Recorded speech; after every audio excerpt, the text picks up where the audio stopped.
थकित को शांति का वचन भाई बख्सिंग के द्वारा दिसंबर 2।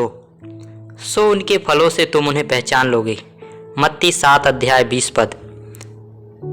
250 प्रधानों ने मूसा और हारून जो परमेश्वर के चुने हुए दास थे उनके विरुद्ध बलवा किया। परमेश्वर उनके माध्यम से बातें कर रहे थे और काम कर रहे थे, इसलिए वे प्रधान बहुत ईर्ष्या करने लगे। ईर्ष्या एक बहुत ही बुरी बात है और यह बहुतों के जीवन में कमजोरी और नुकसान लाती है। ईर्ष्या, घृणा, सभी प्रकार के क्रोध, संदेह, हत्या और संघर्ष, यह मित्रों और संबंधों के बीच अलगाव लाती है।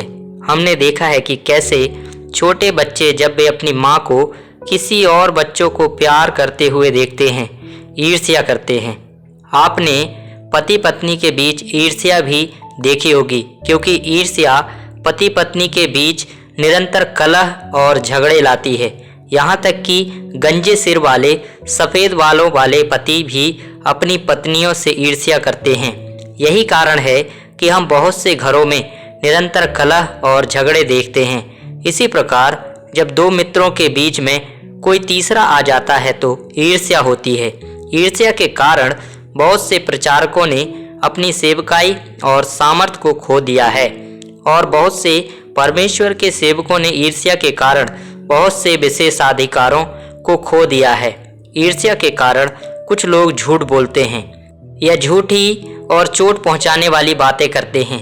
यदि आप परमेश्वर के उपयोग में आना चाहते हैं, यदि आप चाहते हैं कि आपका जीवन एक छड़ी की तरह खिलता और फलता फूलता रहे, तो ईर्ष्या का सामना करने के लिए तैयार रहें। हम आपको परमेश्वर के वचन से यह चेतावनी देते हैं। आपने परमेश्वर का वचन ग्रहण किया है और इसमें कोई संदेह नहीं कि आपने परमेश्वर के कार्य में स्वर्गीय आनंद पाया है। परमेश्वर की सामर्थ आपके द्वारा आपके घर में, गलियों में, मोहल्ले में और देश में कार्य करेगी।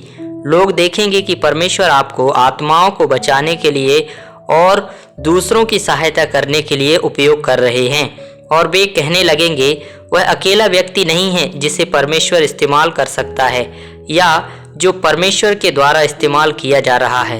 हम उसके जितने ही अच्छे हैं, वास्तव में हम उससे बेहतर हैं। हम बाइबल के बारे में जितना जानते हैं उससे अधिक जानते हैं। फिर भी उस आदमी को देखो, वह कहता है कि वह परमेश्वर को जानता है और वह परमेश्वर का सेवक है। हम उससे कहीं अधिक प्रचार कर सकते हैं। तब वे तुम्हारे विरुद्ध बातें करना आरंभ करेंगे और कहानियां फैलाएंगे, यहाँ तक कि तुम्हारे भाई बहन भी तुम्हारे विरुद्ध बातें करने लगेंगे। यदि परमेश्वर ने तुम्हारे द्वारा कार्य करना आरंभ कर दिया है तो निश्चय ही अधर्मी और संसारी मनुष्य तुम्हारे विरुद्ध कार्य करने लगेंगे।